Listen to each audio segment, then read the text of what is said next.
নমস্কাৰ the bites ইণ্ডিয়ালৈ মই পাপুল গগৈয়ে স্বাগতম জনাই আৰম্ভ কৰিব লৈছোঁ আজিৰ ৰাজনৈতিক মতামত। আৰু আজিৰ ৰাজনৈতিক মতামত অনুষ্ঠানত উপস্থিত আছে এনেগৰাকী ব্যক্তি, যিগৰাকী ব্যক্তি আচলতে বহুকেইটা বিশেষণেৰে বিভূষিত।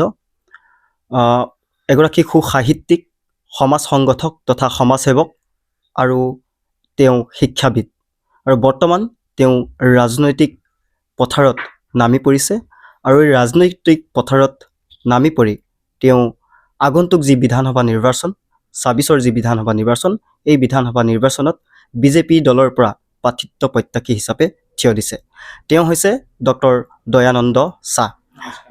হয়, আপোনাৰ ওচৰলৈ আহিছোঁ। প্ৰথমতে আপোনাক দ্য বাইটছ ইণ্ডিয়ালৈ স্বাগতম জনাইছোঁ। ধন্যবাদ জনাইছোঁ আপোনালোকে অহাৰ বাবে। হয়, যিহেতু আপুনি বিজেপিৰ দলৰ পৰা আপুনি প্ৰাৰ্থিত্ব প্ৰত্যাশী হিচাপে থিয় দিব বিচাৰিছে আৰু ইতিমধ্যে আপুনি আবেদন কৰিছে, গতিকে কেনেধৰণৰ অনুভৱ, কেনেধৰণৰ পৰিকল্পনা প্ৰথমে জানিব বিচাৰিম। আচলতে ৰাইজৰ বিপুল দাবী যে সকলোৱে লাহোৱাল বৃহত্তৰ এটা অঞ্চল, এই অঞ্চলৰ পৰা বহু ব্যক্তিয়ে সদায় এটা প্ৰশ্ন থাকে যে আমাৰ এইটো অঞ্চলৰ পৰা আজিলৈকে বিধায়ক কোনো নাই, সকলোৱে বিচাৰে যে আপুনি চেষ্টা কৰিব পাৰে।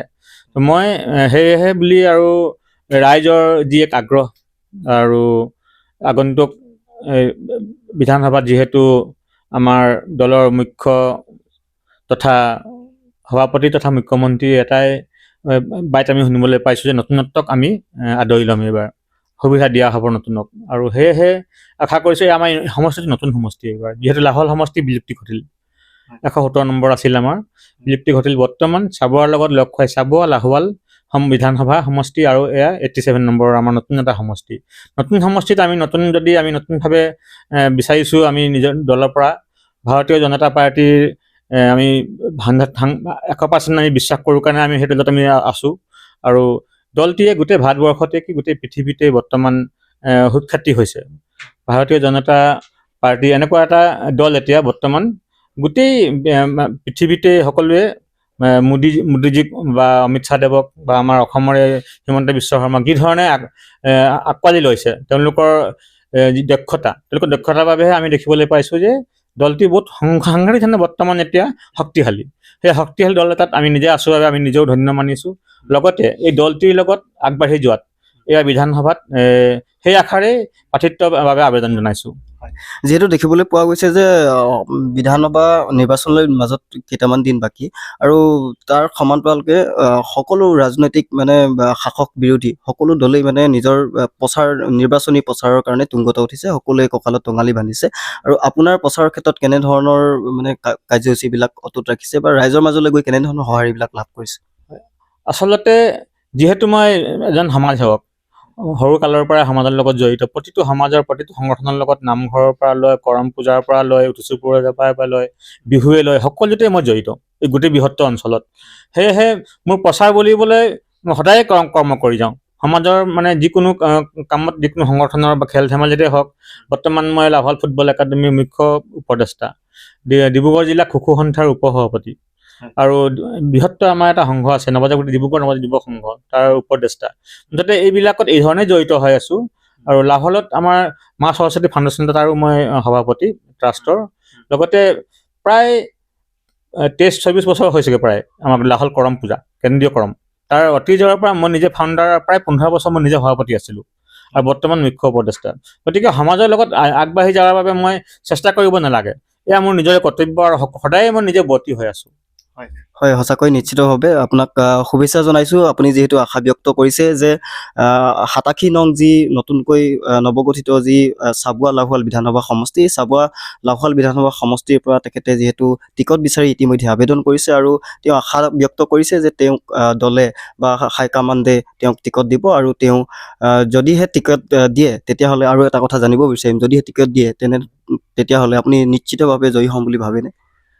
হয়, সাধাৰণতে প্ৰতিটো স্তৰতে সমাজৰ লগত মই জড়িত হৈ আছোঁ। জয়ী হোৱাৰ 100%ই এইকাৰণে দাবী কৰিব পাৰোঁ, কিয়নো মই চাহ জনজাতি ছাত্ৰ সন্থাৰ লগতে আছুৰ লগতে জাতীয়তাবাদী যুৱ সংঘৰ প্ৰত্যেকৰ লগতে জড়িত। লগতে জাতীয় মহাসভা, আমাৰ চাহ জাতীয় মহাসভাৰ কেন্দ্ৰীয় মই নিজে এজন কাৰ্যনিৰ্বাহক আৰু ডিব্ৰুগড় জিলাৰ প্ৰাক্তন সভাপতি আৰু বৰ্তমান মুখ্য উপদেষ্টা চাহ জনজাতি জাতীয় মহাসভাৰ। গতিকে প্ৰতিটো সমাজ সকলোৱে লগ দিছে, সকলোৱে আগ্ৰহ প্ৰকাশ কৰিছে যে মই এইবাৰ যেন সাংহতীয়ভাৱে বিধানসভা নিৰ্বাচনত যদি মই সুবিধা নিজে ল'ব পাৰোঁ তেনে তেওঁলোকে সহায় কৰিব, সকলোৱে এটা আশ্বাস। আপুনি যিহেতু এগৰাকী সমাজৰ মাজত থকা এগৰাকী ব্যক্তি আৰু সমাজৰ হকে যথেষ্টখিনি কাম কৰিছে আৰু ইতিমধ্যে উল্লেখ কৰিছে বহুকেইটা সমাজ অনুষ্ঠান প্ৰতিষ্ঠানৰ লগত জড়িত আছে আৰু গতিকে এই মঞ্চৰ যোগেদিও এই অনুষ্ঠানৰ যোগেদিও আপুনি সমাজ সেৱাই কৰিবলৈ বিচাৰিছে। কিন্তু তাৰ মাজতে এটা কথা জানিব বিচাৰিম, আপোনাৰ এই ধাৰণাটো যে এই প্লেটফৰ্মত আহি ৰাজনৈতিক পথাৰত আহি কেনেধৰণৰ পৰিকল্পনা কৰি আচলতে সমাজ সেৱা কৰি যাম বুলি ভাবিছে? কি স্বাস্থ্য, শিক্ষা, সকলো ক্ষেত্ৰতে কি ক'ব বিচাৰে? পৰিকল্পনা প্ৰথম হৈছে মোৰ শিক্ষাৰ ক্ষেত্ৰত যিহেতু মই জড়িত, গতিকে সুন্দৰ শিক্ষা ব্যৱস্থা আগবঢ়োৱাত মোৰ ইচ্ছা এটা আছে। লাহোৱাল চাবুৱা এই বৃহত্তৰ অঞ্চল এটা আছে, তাত মই ফ্ৰী UPSC APSC কোচিং এটা ভাবি থৈছোঁ বহুত দিনৰ পৰাই। সেয়া যদি সুবিধা পাওঁ বিনামূলীয়া কৰাৰ চেষ্টা কৰিম। লগতে বানপানীৰ পৰা গৰাখহনীয়া যিবিলাক আমি সমস্যা দেখিবলৈ পাইছোঁ, মই নিজে চিভিলৰ অভিযন্তা, গতিকে মই কৌশলবিলাক ইউটিলাইজেশ্যন কৰি পেলাই নিজৰ ফালৰ পৰা বহুভাৱে চিন্তা কৰি আৰু লগতে বহু জ্ঞানী বিজ্ঞানী যিসকল আছে আলোচনা কৰি এই এটা স্থায়ী সমাধান বিচৰাৰ চেষ্টা কৰিম। বিশেষকৈ লাহোৱাল আৰু চাবুৱা মৌমৰীয়া এই অঞ্চলবিলাক গৰাখহনীয়া বানপানীৰ পৰা মানুহ সদায় ক্ষতিগ্ৰস্ত হৈ আছে, গতিকে তাৰ এটা আমি স্থায়ী সমাধানৰ বাবে বিশেষকৈ লাগিব। আমাক বহু জ্ঞানী ব্যক্তি যিবিলাক আছে এইবিলাকৰ লগত জড়িত তেওঁলোকক আনি এটা সুন্দৰ এটা চৰ্চা কৰি স্থায়ী সমাধানৰ চেষ্টা কৰিম মই। আপুনি যদিও এই অঞ্চলবাসীৰ কাৰণে পৰিচিত এগৰাকী ব্যক্তি, তথাপি এই অঞ্চলবাসী ৰাইজক তথা সমষ্টিবাসী ৰাইজক, যিহেতু আপুনি নিৰ্বাচন খেলিবলৈ আগবাঢ়িছে, গতিকে সমষ্টিবাসী ৰাইজক কি ক'ব বিচাৰিব? নৱপ্ৰজন্ম হওক বা মহিলা ক্ষেত্ৰত হওক, সকলোকে। প্ৰথমে নৱপ্ৰজন্মৰ প্ৰতি এটাই আগ্ৰহ আছে, শিক্ষাৰ প্ৰতি ধাউতি হ'ব লাগে। ল'ৰা ছোৱালীবিলাকৰ বৰ্তমান যি মোবাইলৰ এটা গ্ৰাফত গৈ আছে, তাৰ পৰা বয়োজ্যেষ্ঠসকলে অভিভাৱকসকলে যিমান পাৰে আঁতৰাই থ'ব লাগিব। বৰ্তমান ভাল শিক্ষা, হাই ছেকেণ্ডেৰী মেট্ৰিক আহি আছে, শিক্ষাবিলাক যদি ভাল হয় এই অঞ্চলৰ আহ্বাল চাবুৱাৰ পৰা যদি ভালদৰে মেট্ৰিক আৰু হাই ছেকেণ্ডেৰী পাছ কৰি যায় ল'ৰা ছোৱালীখিনি, পিছৰ নৱপ্ৰজন্ম যিখিনি সৰু জেনেৰেশ্যনখিনি আছে তেওঁলোকে অনুসৰণ কৰিব। গতিকে শিক্ষাৰ প্ৰতি প্ৰতিটো পৰিয়ালে যেন এতিয়া জোৰ দিয়ে। বৰ্তমান আমি শিক্ষাত এনেধৰণে আগবাঢ়িব লাগিব, দিল্লীৰ নিচিনা ঠাইডোখৰত এতিয়া প্ৰায় 100% চবেই যাব পাব পৰাকৈ চিটবিলাক দখল কৰিছে। গতিকে আমি অসমৰ পৰা চাবুৱা লাহোৱালৰ পৰা এতিয়া এই চিটবিলাক দখল কৰিব লাগিব। আৰু গ্ল'বেলৰ এটা যুগ, আমি গোটেই ৱৰ্ল্ডৰ লগত আমি খাপ খাই চলিবলৈ হ'লে বিজ্ঞানৰ লগতো আমি জড়িত হ'ব লাগিব, কম্পিউটাৰত আমি ইণ্টাৰেষ্ট হ'ব লাগিব, কম্পিউটাৰ ইনষ্টিটিউট বহুত লাগিব আমাৰ ইয়াত। আৰু এইবিলাক কৰি এই অঞ্চলটোৰ বাবে ৰাইজে সকলোৱে যদি সহযোগ কৰে, আমি চেষ্টা কৰিম লাহোৱালখন চাবুৱাখনক এক সুন্দৰভাৱে পৰিষ্কাৰ পৰিচ্ছন্নভাৱে আৰু নৱ যি প্ৰজন্ম আছে প্ৰজন্মক ভাল পথে লৈ যোৱাৰ চেষ্টা কৰিবলৈ আমি সকলোৱে যদি সহযোগ কৰে তেন্তে আমি নিশ্চয় ইয়াতে ছাকচেছ হ'ম বুলি আমি ভাবোঁ। আৰু সমষ্টিবাসী ৰাইজক সামগ্ৰিকভাৱে এটাই চিন্তা কৰিছোঁ যে বৰ্তমান যিধৰণে আমাৰ BJP চৰকাৰে যিধৰণে সকলো ক্ষেত্ৰতে আগবঢ়াই গৈ আছে, প্ৰায় আমি ক'তো এতিয়া বৰ্তমান ৰাস্তা পদূলি প্ৰায় হৈয়ে গৈছে বুলি ক'ব পাৰি। আৰু লগতে মহিলাসকলক যিধৰণে সবলীকৰণ কৰিছে, যিধৰণে ইকনমিক ডেভেলপ কৰিছে, গাঁওবিলাকত মহিলাসকলৰ লগতে কৃষকসকলকো বৰ্তমান বহু সহায় সুবিধা দিয়াৰ বাবে সকলোৱে দেখিবলৈ পাইছে যে BJP চৰকাৰৰ ভাল চেষ্টাবিলাক আমি সফলতা দেখিবলৈ পাইছোঁ। গতিকে ৰাইজলৈ এটাই অনুৰোধ, BJP দলটোক যেন তেওঁলোকে অনুসৰণ কৰে আৰু আমাক ভোট দি গোটেই BJP দলটোকে ভোট দি জয়যুক্ত কৰাৰ যেন মই এটা আমি আশা ৰাখিছোঁ, আহ্বান জনাইছোঁ ৰাইজলৈ। হয়, সঁচাকৈ ধন্যবাদ। আৰু এটা কথা জানিব বিচাৰিম, যিহেতু কেন্দ্ৰতো চৰকাৰ আৰু ৰাজ্যতো চৰকাৰ আৰু ডাবল ইঞ্জিন চৰকাৰ যিটো, আৰু চৰকাৰখনে BJP চৰকাৰখনে উন্নয়নৰ ক্ষেত্ৰত যথেষ্টখিনি কাম কৰিছে, সেয়া নুই কৰিব নোৱাৰি, স্বীকাৰ কৰিবই লাগিব। তাৰ মাজতে এটা কথা আপোনাৰ জৰিয়তে আপোনাৰ যোগেদি জানিব বিচাৰিম যে BJP চৰকাৰখনে বৰ্তমান সময়ত সাম্প্ৰদায়িক বিৰোধী শিবিৰৰ মানুহবিলাকে আচলতে সঘনাই কথাটো এই বাক্যটো তেওঁলোকে উল্লেখ কৰে, প্ৰকাশ কৰি আহিছে সংবাদ মাধ্যমত যে BJPয়ে সদায় সাম্প্ৰদায়িক মন্তব্য কৰে, সাম্প্ৰদায়িক ৰাজনীতি কৰি তেওঁলোকৰ দখলত আছে বা তেওঁলোকৰ চৰকাৰ গঠন কৰি আছে।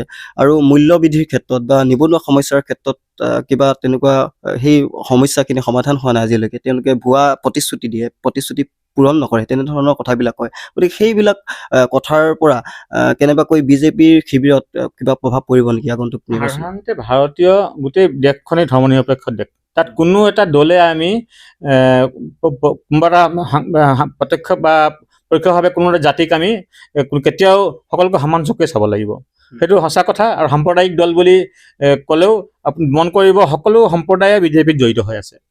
আৰু সকলোৱে সুন্দৰ এক সন্মান পাই আছে।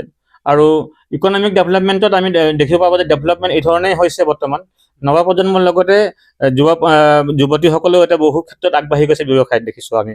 আৰু সেই ধৰণে যদি দেখা যায় চৰকাৰখনৰ ফালৰ পৰা বিফলতাৰ ফালে একো আমি ফল দেখাই নাই বৰ্তমান। সকলো ফালে আমি সফলতা দেখিবলৈ পাইছোঁ বিজেপিৰ। আৰু বিৰোধীয়েতো বহু কথা ক'বই, বিৰোধী এইটো আঙুলিয়াই থাকিবই, কিন্তু এটা কথা সত্যৰ এটা বেছ নাই তেওঁলোকৰ। যে আঙুলিয়াই আছে কিন্তু বেছ তেওঁলোকৰ সত্যতাত নাই। সকলো ক্ষেত্ৰত সফলতা হোৱাৰ বাবে বৰ্তমান গোটেই পৃথিৱীতে বিখ্যাত। বৰ্তমান ভাৰত চৰকাৰ, ভাৰতৰ উন্নয়ন, অন্যান্য ভাৰতীয় বিদেশী দলবিলাকো আহি আমাৰ অসমত তথা ভাৰতত নিয়োগ কৰিব লৈছে। তেওঁলোকে অসমতে দেখিবলৈ পালে মাজতে সকলোবিলাক দেশ আহি পেলাই ইমান সুন্দৰকৈ বিনিয়োগৰ এটা অনুষ্ঠান হৈ গৈছে। মানে বৰ্তমান কোনো ক্ষেত্ৰতে পিছ পৰি থকা কোনো অৱকাশ নাই। গ্ল'বেলত আগবাঢ়ি গৈ হিমন্ত বিশ্ব শৰ্মাদেৱৰ এতিয়া দেখিবলৈ পাইছোঁ বাহিৰলৈ গৈ বহু দলবিলাক আমন্ত্ৰণ জনাইছে। আৰু আমন্ত্ৰণ যিধৰণে জনাইছে তেওঁলোকে সেইধৰণে আহি পেলাই ইয়াত যোগাযোগ কৰি আমাৰ সকলো ক্ষেত্ৰতে সহযোগ কৰিছে। আৰু অন্যান্য ব্যৱসায়ীৰ লগতে বহু ঔদ্যোগিক অনুষ্ঠান তেওঁলোকে গঢ়িবলৈ আৰম্ভ কৰিছে। গতিকে এটা কথা ঠিক, এটা সময়ত ভাৰতৰ আসন পৃথিৱীতকৈ ওচৰলৈ যাব, এয়া সঠিক। মাত্ৰ ভাৰতীয় জনতা পাৰ্টীৰ এই দলটিক যদি সকলোৱে সমৰ্থন জনায়, এসময়ত অসমৰ তথা ভাৰতৰ আসন পৃথিৱীৰ ভিতৰত উচ্চলৈ যাব, এয়া একেবাৰে 100%। হয়, ধন্যবাদ জ্ঞাপন কৰিছোঁ। একেবাৰে শেষত, বৰ বেছি আমি সময় নলওঁ, একেবাৰে শেষত এটা প্ৰশ্ন সুধিব বিচাৰিম। যিহেতু বিজেপি শিবিৰৰ বা বিজেপিৰ মিত্ৰজোঁটৰে কেইবাগৰাকীৰ প্ৰাৰ্থীৰ চৰ্চাত আছে আগন্তুক বিধানসভা নিৰ্বাচনত অৱতীৰ্ণ হ'বৰ কাৰণে, গতিকে তেনে ক্ষেত্ৰত পুৰণি কৰ্মী আৰু যিকেইজন চৰ্চাত আছে, তেনে ক্ষেত্ৰত আপুনি এগৰাকী নতুন হিচাপে আপুনি যোগদান কৰি ইয়াতে অৱতীৰ্ণ হ'বলৈ আপুনি মন মেলিছে। গতিকে আপোনাক বিজেপি দলে বা হাইকমাণ্ডে আপোনাক টিকট দিব বুলি আপুনি ভাবেনে? আচলতে ভবাৰ এইকাৰণে অৱকাশ আছে কাৰণ সমষ্টিত নতুন, সমষ্টিৰ নামো নতুন, চাবুৱালা হ'ল সমষ্টি নম্বৰটো 87, এটা নতুন এটা সমষ্টি। গতিকে পুৰণি বুলি কোনো কথা নাই, সকলোৱে নতুনকৈ আবেদন কৰিব লাগিব। আৰু নতুনৰ ভিতৰত আচলতে নতুনক সুবিধা দিলেহে নতুনত্বখিনি সোমাব পাৰিব। আৰু এটা কথা ঠিক, আমি কাকো নকওঁ, সকলোৱে যিধৰণে দলে দিব আমি তাকে মানি ল'ম। কিন্তু এটা কথা কি, নতুনক সুবিধা দিলে আমি সকলোৱে সুখী হ'ম। কিন্তু যদি চৰকাৰ এই ধৰণে আগবাঢ়ি যাবলগীয়া হ'লে নতুনক কিন্তু আদৰি ল'বই লাগিব। তেহে নতুন আৰু সকলোৱে সংমিশ্ৰণত এটা সুন্দৰ চৰকাৰ গঠন হোৱাটো আমি আশা ৰাখিছোঁ। ধন্যবাদ জ্ঞাপন কৰিছোঁ ইমানখিনি সময় দিয়াৰ বাবে। এয়া আছিলে বিশিষ্ট সমাজসেৱক তথা বুদ্ধিজীৱী, শিক্ষাবিদ, একাধাৰে সুসাহিত্যিক, আৰু এগৰাকী সুসাহিত্যিকে ইতিমধ্যে বহুকেইখন আচলতে গ্ৰন্থ লিখি উলিয়াইছে। আৰু আমি এই চেগতে দ্য বাইটছ ইণ্ডিয়াৰ তৰফৰ পৰা যি তেওঁৰ আচলতে পৰিকল্পনা, তেওঁৰ যি আশা পাঙি আগন্তুক যি বিধানসভা নিৰ্বাচন, এই বিধানসভা অৱতীৰ্ণ হ'বলৈ আগবাঢ়িছে, এই চেগতে তেখেতলৈ আমি যাচিলোঁ আন্তৰিক শুভকামনা আৰু অভিনন্দন। আৰু দ্য বাইটছ ইণ্ডিয়াৰ পৰা ৰাজনৈতিক মতামত অনুষ্ঠানৰ পৰা ইমানতে মই পাপুলু গগৈয়ে সামৰণি মাৰিছোঁ।